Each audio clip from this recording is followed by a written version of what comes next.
Hello दोस्तों, AKG study point में आपका बहुत-बहुत स्वागत है। आज हमारी क्लास 10th साइंस के अंदर फिजिक्स की सेकंड क्लास है हमारी, क्योंकि पहली क्लास हम अपनी कंप्लीट कर चुके हैं, जिसमें हमने बेटा क्या पढ़ा था? प्रकाश, प्रकाश के गुण, प्रकाश का परावर्तन, परावर्तन के नियम, गोलीय दर्पण के प्रकार, अवतल दर्पण तथा उत्तल दर्पण। इतने टॉपिक्स हम क्लास फर्स्ट में कंप्लीट कर चुके हैं और वह क्लास हमारी बहुत ही मजेदार तरीके से और बहुत ही अच्छे तरीके से क्लास हमारी चली थी। बेटा आज की जो हमारी क्लास है वो कुछ महत्वपूर्ण पॉइंट्स हैं, जैसे जो कि इस बार शायद लॉन्ग मतलब आपको शायद देखोगे बेटा तो ये क्वेश्चन आया हुआ है। गोलीय दर्पण से संबंधित परिभाषाएं, कुछ परिभाषाएं दे रखी थी, मतलब पूछ लेता है हमेशा, ठीक है ना? चाहे वो आपसे एक नंबर बहुविकल्पी में किसी रूप से पूछ लेगा, मतलब इससे 100% आप मान के चलिए कि आपका 3 से 4 नंबर का आपका क्या ये क्लास कंप्लीट करवा के जाएगी। 3 से 4 नंबर ये क्लास आपको देकर 100% देकर जाएगी, ये मेरा वादा है, ठीक है ना? तो अभी बेटा हम क्लास स्टार्ट कर रहे हैं। स्टार्ट करने से पहले क्यों ना आपके लिए कुछ 4 पंक्तियां हो जाएं, तो ध्यान से सुनिए। आपके लिए खुद से जीतने की जिद है मुझे, खुद से जिद जीतने की जिद है मुझे, खुद को ही हराना है। खुद से जीतने की जिद है मुझे, खुद को ही हराना है। मैं भीड़ नहीं हूं दुनिया की, मेरे अंदर एक जमाना है। तो बेटा सब में कुछ ना कुछ काबिलियत होती है, ऐसा नहीं है। सब में कुछ ना कुछ क्वालिटियां होती है, ठीक? तो उन पर आप क्या बरकरार रखिए और मेहनत करते रहिए। क्लास स्टार्ट करते हैं। बेटा हमारी क्या है, जो आज की क्लास में हम जो टॉपिक्स डिस्कस करेंगे, जिन महत्वपूर्ण पॉइंट्स को हम पढ़ेंगे बेटा, ठीक है ना? वो टॉपिक मैं पहले आपको बता दूं हम क्या-क्या पढ़ने वाले हैं, लेकिन ये चीज दिन में मतलब दिमाग में बैठा लीजिए आप। 3 से 4 नंबर पक्के करवा लीजिए ये क्लास। पहला टॉपिक हम पढ़ेंगे गोलीय दर्पण से संबंधित परिभाषा। गोलीय दर्पण से संबंधित परिभाषा। दूसरा टॉपिक हमारा रहेगा बेटा प्रतिबिंब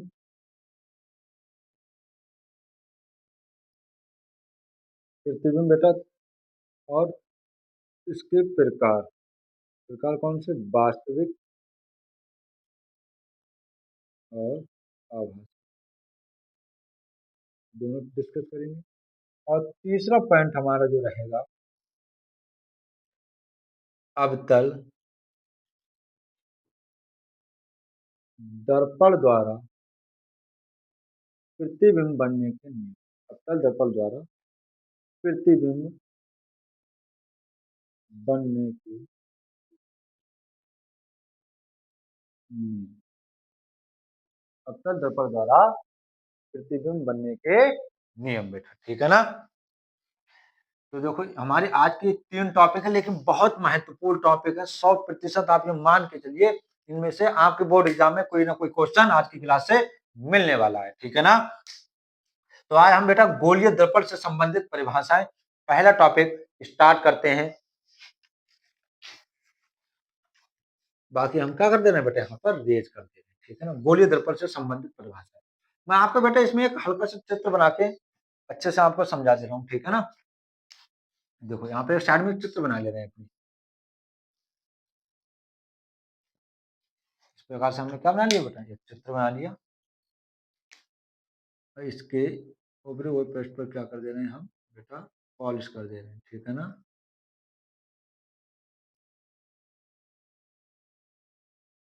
क्या कर दी? पॉलिश कर दी। ऊपरी हुए और दबे हुए भाग से क्या होगा? प्रकाश का परावर्तन होगा। दबे हुए भाग से क्या होगा? प्रकाश का परावर्तन होगा, ठीक है ना बेटा? ध्यान दो अब यहाँ पर। ये बेटा क्या हो गया? परावर्तक पृष्ठ। परावर्तक, क्योंकि इसके ऊपरी हुए भाग पर हमने क्या कर दिया बेटा? पॉलिश कर दी, ठीक है? इससे हम बहुत सारी परिभाषाएं हैं, आप यहाँ पर रटने की कोई आवश्यकता नहीं, रटने की कोशिश मत करना, क्योंकि यहाँ पर रटना सख्त मना है बेटा। यह है हमारा क्या? परावर्तक पृष्ठ। परावर्तक पृष्ठ का जो मध्य बिंदु होगा बेटा, वो हमारा कहलाएगा ध्रुव। क्या कहलाएगा? ध्रुव। और इसे हम किससे व्यक्त करते हैं? पी से व्यक्त करते हैं, ठीक है ना। अब बेटा जो दर्पण है ना, कांच के जिस खोखले गोले को काटकर बनाया जाता है, उस गोले का केंद्र क्या कहलाता है? दर्पण का वक्रता केंद्र कहलाता है। अभी बेटा मान लिया हमने क्या, सी। वक्रता केंद्र किससे व्यक्त करते हैं? सी, ठीक है ना। अगली चीज बेटा, वक्रता केंद्र के बाद अगर कोई पूछ ले वक्रता त्रिज्या क्या होती है, तो वक्रता त्रिज्या बेटा ध्रुव से वक्रता केंद्र तक की दूरी, ध्रुव से वक्रता केंद्र तक की, ध्रुव से वक्रता केंद्र तक की दूरी क्या कहलाती है? बेटा क्या कहलाती है? वक्रता त्रिज्या कहलाती है, ठीक है ना। रेडियस ऑफ कर्वेचर, ठीक। अब बेटा ध्रुव और वक्रता केंद्र के ठीक बीचों बीच क्या होता है? फोकस स्थित होता है, जिसे हम क्या बोलते हैं बेटा? मुख्य फोकस, ठीक है ना। और ध्रुव से फोकस तक की दूरी क्या कहलाती है बेटा? फोकस दूरी कहलाती है। फोकस तक की दूरी, फोकस दूरी, ठीक। और वक्रता केंद्र से ध्रुव तक की दूरी क्या कहलाती है बेटा? वक्रता त्रिज्या, वक्रता त्रिज्या कहलाती है, ठीक है ना। और ये क्या कहलाएगा बेटा? गोले का व्यास क्या कहलाएगा? गोले का द्वारक कहलाएगा। गोले का व्यास क्या कहलाएगा? गोले का द्वारक कहलाएगा। यहाँ से लेके यहाँ तक जो लाइन होगी वो क्या होगी? गोले का द्वारक होगी, ठीक है। तो इतनी चीजें हमें पढ़नी है। क्या कोई आपसे पूछ ले भाई गोलीय दर्पण से संबंधित परिभाषाओं में आप बताइए हमें कि ध्रुव क्या होता है, तो आप क्या कहोगे भाई? दर्पण का परावर्तक पृष्ठ। दर्पण का परावर्तक पृष्ठ। कोई पूछ ले बेटा परावर्तक पृष्ठ क्या होता है, तो हम क्या कहेंगे कि जिस पृष्ठ से प्रकाश का परावर्तन होता है वह पृष्ठ प्रकाश का क्या कहलाता है? सॉरी, वह पृष्ठ दर्पण का परावर्तक पृष्ठ कहलाता है, ठीक है ना। और परावर्तक पृष्ठ का जो मध्य बिंदु होता है वह क्या कहलाता है? ध्रुव कहलाता है। लिख लो बहुत जल्दी से बेटा, क्या होता है ध्रुव?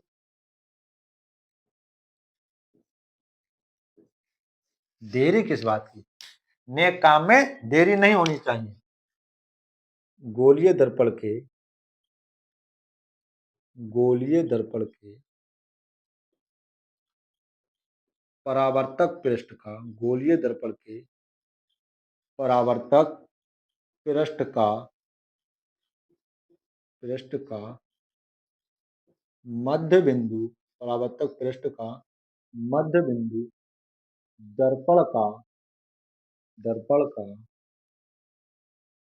ध्रुव कहलाता, ध्रुव कहलाता है। कहानी खत्म बेटा, साफ साफ चित्र में दिखाई पड़ रहा है, ठीक है।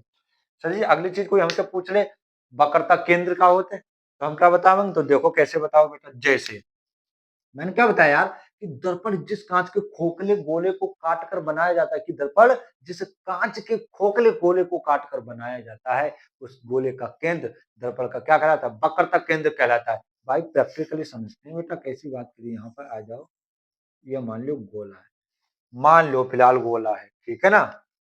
अब मान लो इसका कोई ना कोई केंद्र तो होगा ही यार, जो हमने मान लिया केंद्र है, ठीक है ना। अब अब गोलीय दर्पण की हमने परिभाषा क्या बताई?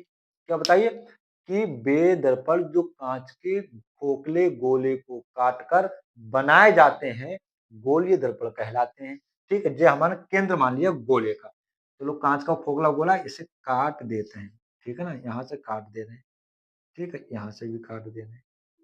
अब जो बेटा क्या हो गया, हमारे पास दो दर्पण हो गए, नहीं हो गए? ध्यान से सुनो। अब देखो हमने इसी की तो बात करी, हमने इधर क्या कर दी बेटा? पॉलिश कर दी।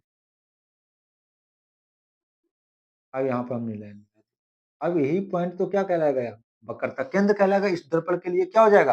ये क्या हो जाएगा? वक्रता केंद्र हो जाएगा। ये तो हमने बताया है। जो कांच जिस खोखले गोले को काट कर बनाया जाएगा, उस गोले का जो केंद्र होगा भाई, उस दर्पण का क्या कहलाएगा? वक्रता केंद्र कहलाएगा। देखो ये बन गया आपका फोकस, ये हो गया आपका ध्रुव, हो गया। इस लाइन को आगे बढ़ा दो, कोई दिक्कत नहीं, ठीक है ना। उम्मीद करता हूँ आप अच्छे से समझ गए हो। तो बेटा इसमें हम क्या लिखेंगे?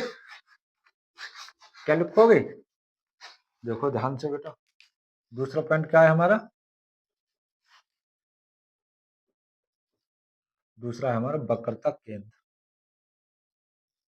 वक्रता केंद्र क्या होता है? वक्रता केंद्र अभी तो हमने बताया है। क्या बताया बेटा? कि दर्पण, गोलीय दर्पण,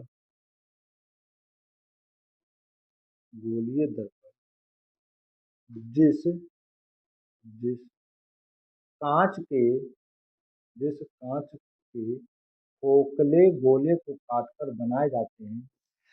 गोलीय दर्पण जिस कांच के खोखले गोले को काट कर बनाए जाते हैं। गोलीय दर्पण जिस कांच के खोखले गोले को काटकर बनाया जाता है, उस गोले का जिस कांच खोखले गोले को काटकर बनाया जाता है उस गोले का केंद्र दर्पण का वक्रता केंद्र कहलाता है। वक्रता केंद्र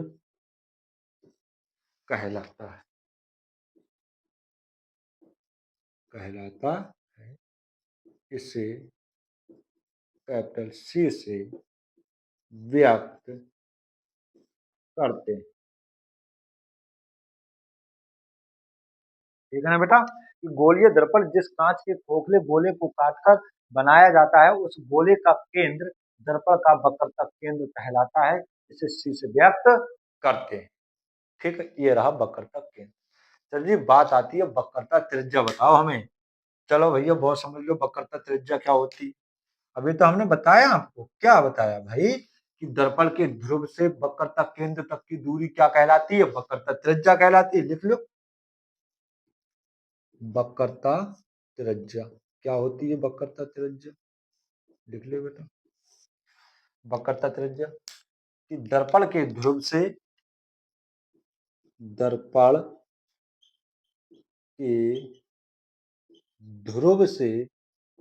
के ध्रुव से वक्रता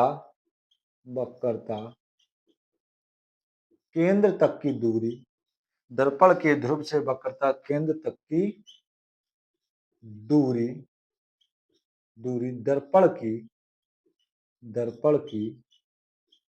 वक्रता त्रिज्या कहलाती है। दर्पण की वक्रता त्रिज्या कहलाती है। इसे कैपिटल आर से व्यक्त करते। ठीक है ना बेटा? दर्पण के ध्रुव से वक्रता केंद्र तक की दूरी क्या कहलाती है? दर्पण के ध्रुव से वक्रता केंद्र तक की दूरी दर्पण की वक्रता त्रिज्या कहलाती है। इसे कैपिटल आर से व्यक्त करते हैं। अब अगली बात आती है बेटा हमारी, क्या चौथा पॉइंट हम डालेंगे, मुख्य अक्ष। क्या है? मुख्य अक्ष। हाँ सर जी, अब तुम्हारे दिमाग में सर जी जा तो बताइए ना तुमने मुख्य अक्ष क्या होती है। सही बात है ना? बिल्कुल गलत बात है, हमने बताई ना। तो कोई बात है, बात समझ लो बेटा। दर्पण के ध्रुव को वक्रता केंद्र से मिलाने वाली रेखा, दर्पण के ध्रुव को वक्रता केंद्र से मिलाने वाली रेखा क्या कहलाती है? दर्पण की मुख्य अक्ष कहलाती है। नाम लिख लो भैया, इसे हम क्या बोलेंगे? मुख्य अक्ष। क्या बोलेंगे बेटा? मुख्य अक्ष। समझ गए? हो गया। ध्रुव को वक्रता केंद्र से मिला दो, जो रेखा होगी वही क्या कहलाएगी? उसकी मुख्य अक्ष कहलाएगी। ठीक है ना? देखो इसमें बेटा, दर्पण के ध्रुव को वक्रता केंद्र से दर्पण के ध्रुव को वक्रता केंद्र से मिलाने वाली रेखा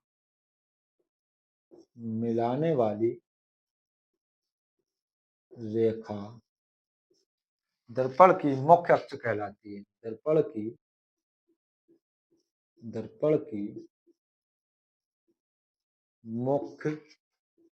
अक्ष कहलाती है। दर्पण की मुख्य अक्ष कहलाती है। दर्पण की मुख्य अक्ष कहलाती है। सही है ना बेटा। मुख्य अक्ष क्या होती है कि दर्पण के ध्रुव को वक्रता केंद्र से मिलाने वाली रेखा दर्पण की मुख्य अक्ष कहलाती है। बताओ बेटा इस पॉइंट में जो हमने लिखे हैं ध्रुव मतलब पॉइंट नंबर 1, वक्रता केंद्र पॉइंट नंबर 2, वक्रता त्रिज्या पॉइंट नंबर 3, मुख्य अक्ष पॉइंट नंबर 4। इन चारों पॉइंट में मैं समझता हूं आपको कोई दिक्कत नहीं हुई होगी।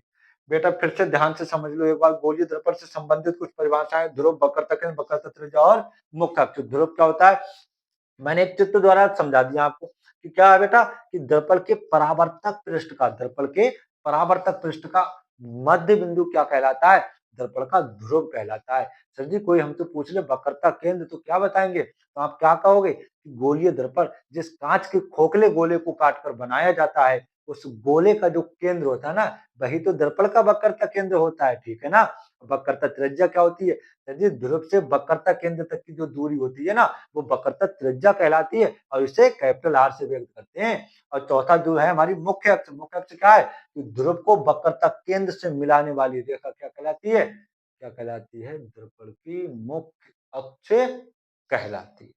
ये मैंने लिखा है बेटा, एक बार फिर से ध्यान से दो। मैंने क्या कहा है, मैंने पहली क्लास में भी कहा था, इस क्लास में फिर कह दे रहा हूं कि इस क्लास में ही याद करवाऊंगा, इसी क्लास में सब कुछ होगा, रिवीजन भी होगा, लिख के भी दोगे, वो हर काम दोबारा पढ़ने की आवश्यकता नहीं है, इस बात का मेरा दावा। फिर से देखो, ध्रुव, गोलीय दर्पण के परावर्तक पृष्ठ का मध्य बिंदु दर्पण का क्या कहलाता है, दर्पण का ध्रुव कहलाता है। वक्रता केंद्र, गोलीय दर्पण जिस कांच के खोखले गोले को काटकर बनाया जाता है उस गोले का केंद्र दर्पण का वक्रता केंद्र कहलाता है, इसे कैपिटल सी से व्यक्त करते हैं। वक्रता त्रिज्या, दर्पण के ध्रुव से वक्रता केंद्र तक की दूरी दर्पण की वक्रता त्रिज्या कहलाती है, इसे कैपिटल आर से व्यक्त करते हैं बेटा। मुख्य अक्ष, दर्पण के ध्रुव को वक्रता केंद्र से मिलाने वाली रेखा दर्पण की मुख्य अक्ष कहलाती। बेटा बहुत जल्दी से क्या ले लो आप, इसका स्क्रीनशॉट ले लो, ठीक है ना। अब आगे बढ़ते हैं, हमारे एक मोस्ट इंपोर्टेंट अलग से भी पूछ लेता है बेटा, क्या मुख्य फोकस क्या है, मुख्य फोकस वो मैं आपको अलग से चित्र द्वारा समझाऊंगा, ठीक है ना।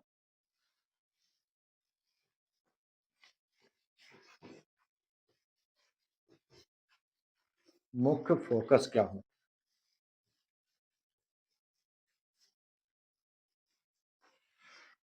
मुख्य फोकस बेटा मेहनत करते रहिए, आपके पास अभी भी पर्याप्त समय है। ये ना माने अरे सर जी हमने पहले कुछ ना पढ़ो अब क्या पढ़ेंगे, ये दिलो दिमाग जहन से बिल्कुल निकाल दीजिए आप, क्योंकि अभी तो इतना टाइम है ना कि कोर्स साला 2 से 3 बार रिवीजन हो जाएगा।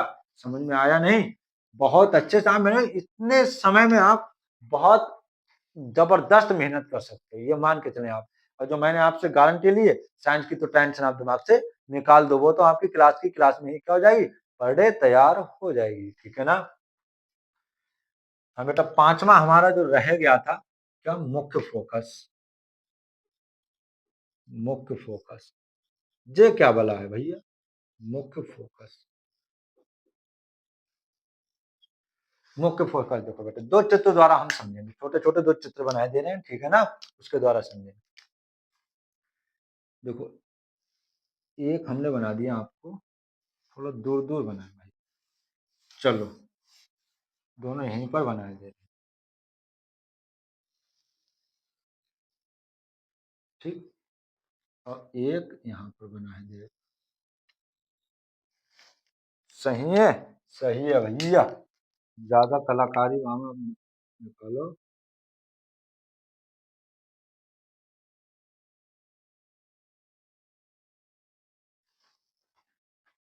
बेटा ठीक है, चलो एक एक कंप्लीट कर लें। जे हमारा क्या उभरा हुआ पृष्ठ पे हमने क्या किया, पॉलिश की है, परावर्तन क्या होगा दबे हुए भाग से, अभी हमने बताया 1 इंटू मुख्य अक्ष, ठीक है ना।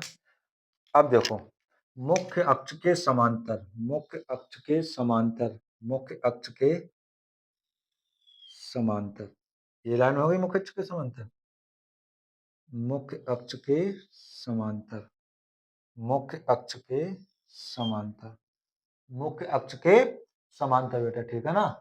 मुख्य अक्ष के समांतर जाने वाली प्रकाश किरणें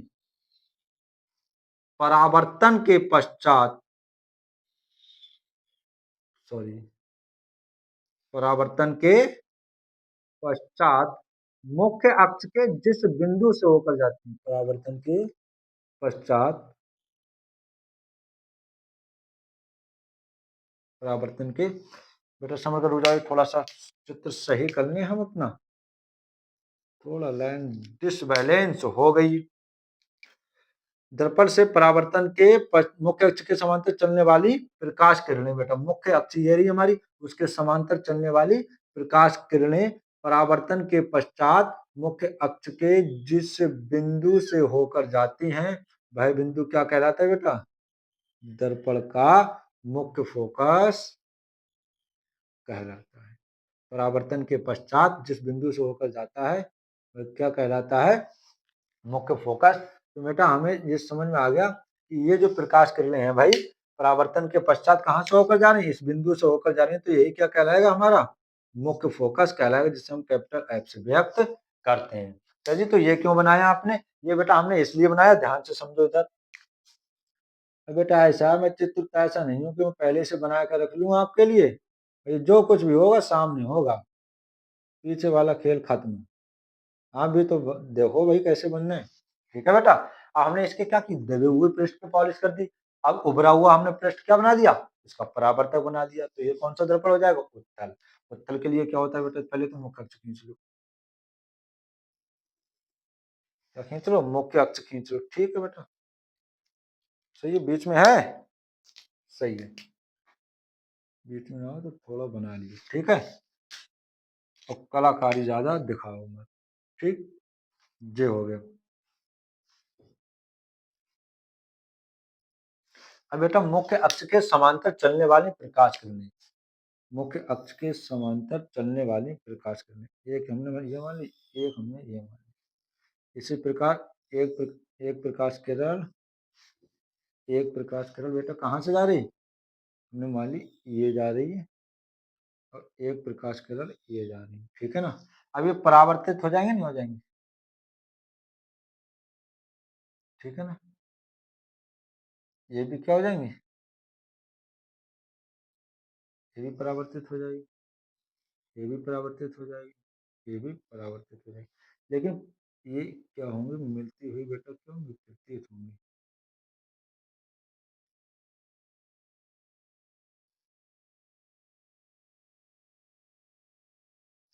ठीक है ना? ये क्या होगा बेटा? इसका आभासी प्रतिबिंब बताएंगे सब, ठीक क्या होता है। ठीक है,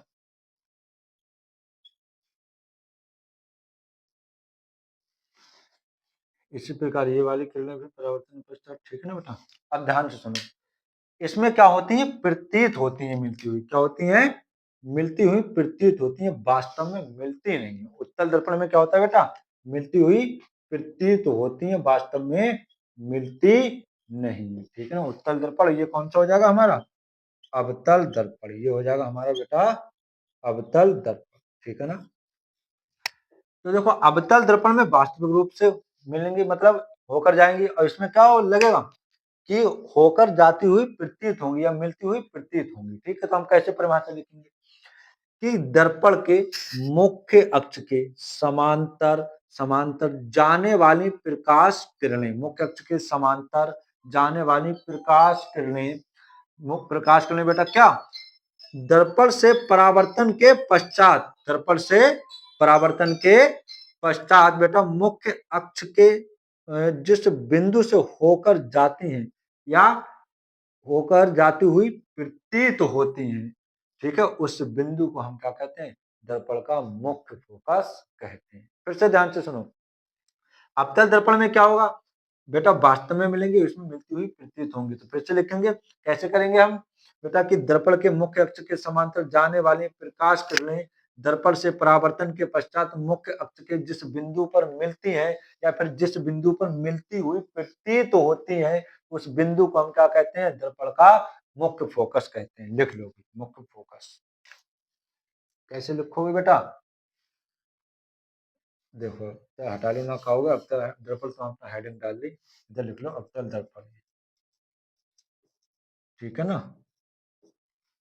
दर्पण के, ब्लैक पेन से लिख, दर्पण के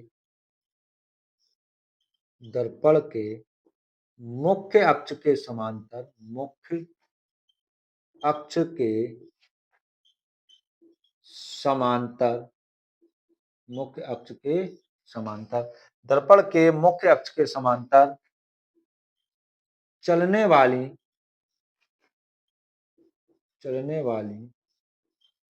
प्रकाश किरणें,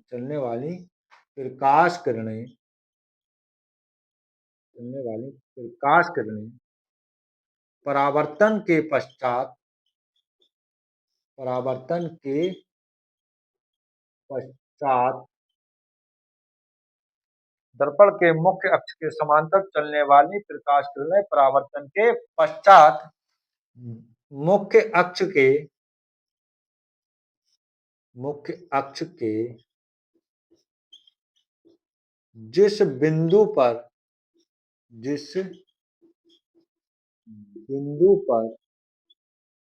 मिलती हैं या मिलती हुई प्रतीत होती हैं वह बिंदु दर्पण का मुख्य फोकस कहलाता है। मुख्य फोकस कहलाता है। इसे कैपिटल एफ से व्यक्त करते, ठीक है ना बेटा, कि दर्पण के मुख्य अक्ष के समांतर चलने वाली प्रकाश किरणें परावर्तन के पश्चात मुख्य अक्ष के जिस बिंदु पर मिलती हैं या मिलती हुई प्रतीत होती हैं। क्यों लिखा कि अवतल दर्पण में तो वास्तविक रूप में मिलेंगी, लेकिन भाई उत्तल दर्पण में क्या मिलती हुई प्रतीत होंगी। तो हमने दोनों बातें लिख दी, मिलती हैं या मिलती हुई प्रतीत होती हैं वह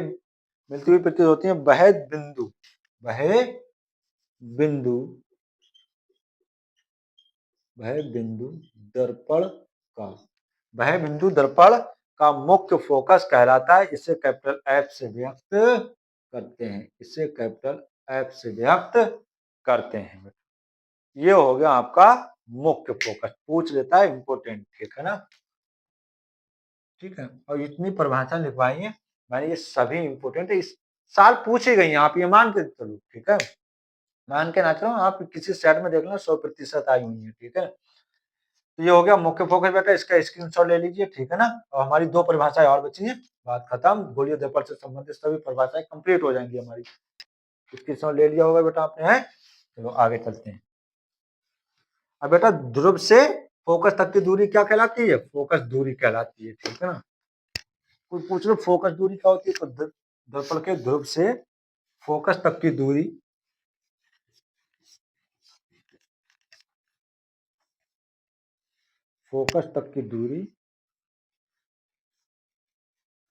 दर्पण की फोकस दूरी कहलाती है।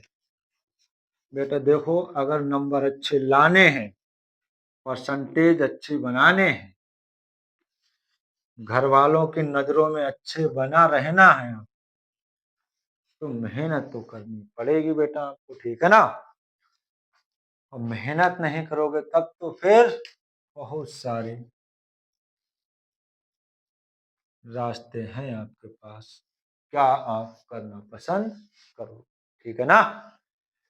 देखो बेटा फोकस दूरी,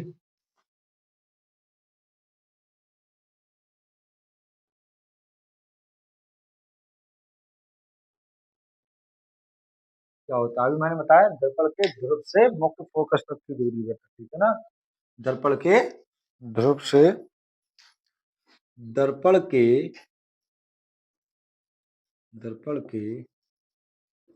ध्रुव से दर्पण के ध्रुव से मुख्य फोकस तक की दूरी, मुख्य फोकस तक की दूरी दर्पण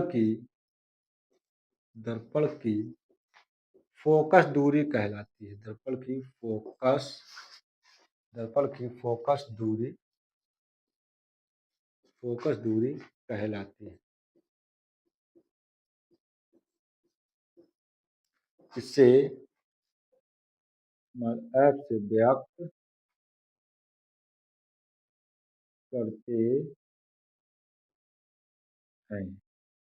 ठीक है ना बेटा। जो फोकस दूरी जो होती है ना बेटा, वक्रता त्रिज्या की आधी होती है। वक्रता त्रिज्या की आधी होती है। ये संबंध अलग से हाइड्रोजन डलवा के लिखवा देंगे। ठीक है ना, ध्यान रखना। अगर आ गया द्वारक, क्या चीज बेटा? द्वारक।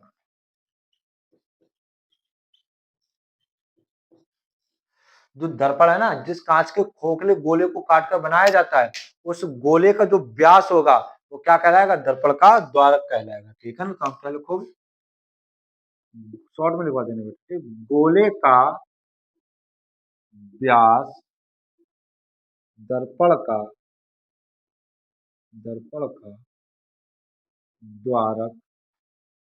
द्वारक कहलाता। ठीक है बेटा, गोले का व्यास दर्पण का द्वारक कहलाता है। ठीक, तो ये यहाँ पर आपकी गोलीय दर्पण से संबंधित परिभाषा क्या हुई? कंप्लीट हुई। अब आपका अगला टॉपिक है आपका प्रतिबिंब। क्या है बेटा? प्रतिबिंब। इसका स्क्रीनशॉट ले लीजिए। ठीक है ना, नेक्स्ट टॉपिक पे आ जाइए। बहुत में मजेदार टॉपिक है। क्या? प्रतिबिंब। क्या होता है ये प्रतिबिंब? छाया कहते हैं, परछाई।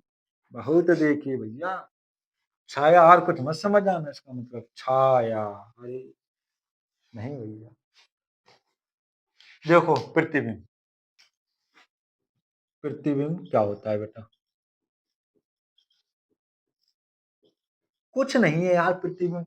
कोई वस्तु रखी हुई है, ठीक है ना, कोई वस्तु है, ठीक। इस वस्तु से, मान लो ये वस्तु रखी हुई है, ठीक है, ऐसे मैंने मार्कर रखा है, ये वस्तु रखी है, ठीक है। इस वस्तु से चलने वाली प्रकाश किरणें, क्या बेटा? परावर्तन के पश्चात जिस बिंदु पर मिलेंगी, वह बिंदु क्या कहलाएगा? उस वस्तु का, पहले वाले बिंदु का प्रतिबिंब कहलाएगा। या हम क्या कहेंगे? उस बिंदु पर वस्तु का क्या बनेगा? प्रतिबिंब बनेगा। ठीक है ना, फिर से ध्यान से सुनो। वस्तु से चलने वाली प्रकाश किरणें, परावर्तन के पश्चात जिस बिंदु पर मिलती हैं, वह बिंदु क्या? उस बिंदु का, पहले बिंदु का क्या कहलाता है? प्रतिबिंब कहलाता है। ठीक है ना, लिख लो बेटा कि किसी वस्तु से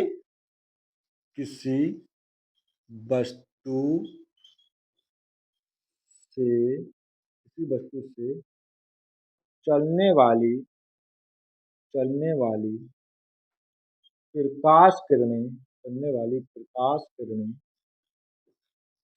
प्रकाश किरणें परावर्तन के पश्चात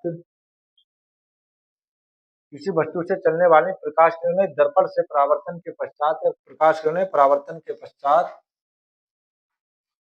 पश्चात, जिस बिंदु पर मिलती हैं या प्रतिच्छेद करती हैं, जिस बिंदु पर मिलती, ये लिख देना, प्रतिच्छेद एक बात है बेटा, काटना, मिलती या प्रतिच्छेद करती हैं, मिलती हैं, उस बिंदु को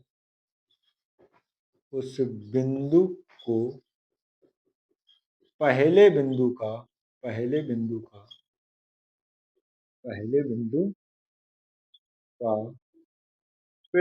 कहते हैं।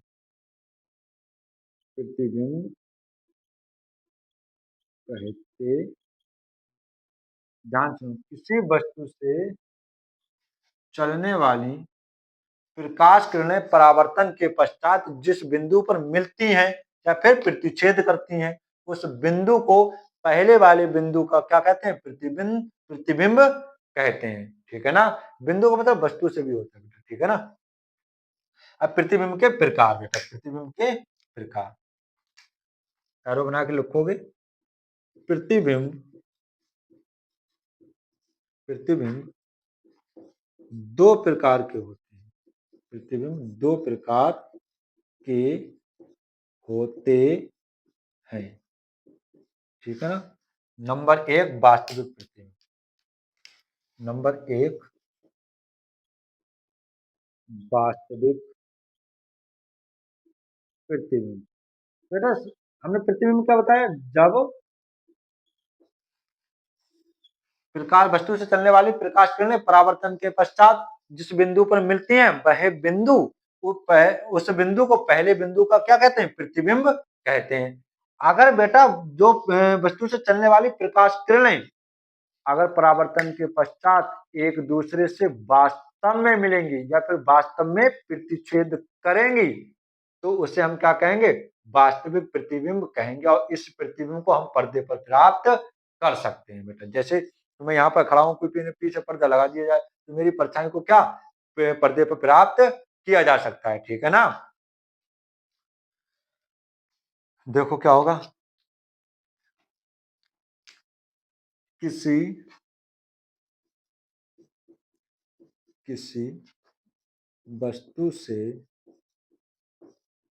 चलने वाली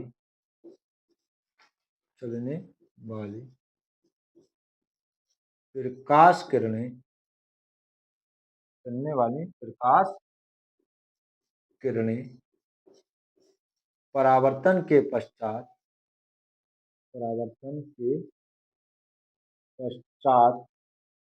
किसी वस्तु से चलने वाली प्रकाश किरणें परावर्तन के पश्चात ये वास्तव में मिलती हैं, वास्तव में प्रतिच्छेद करती हैं,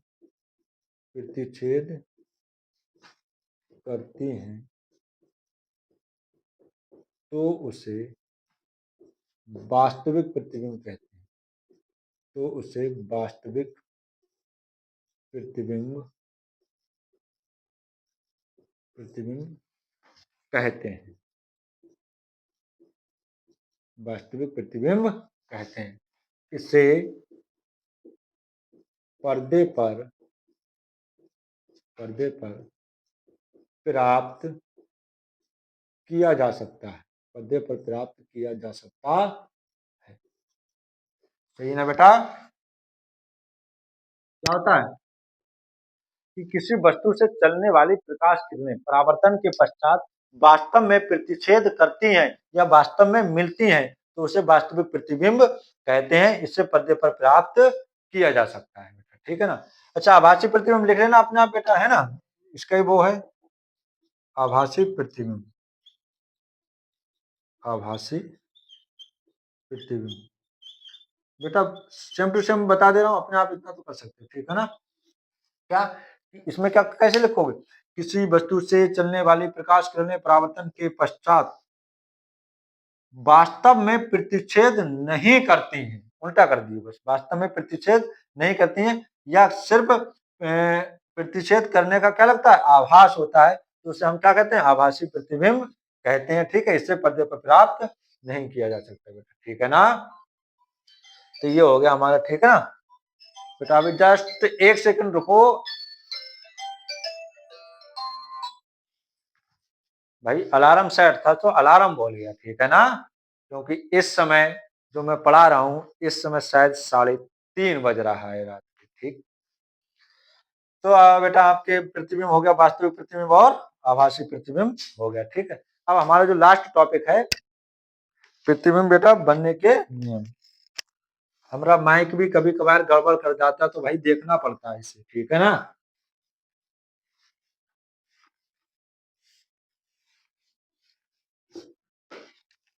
अब लास्ट टॉपिक हमारा और अंतिम टॉपिक, यही रात अंतिम, यही रात भारी।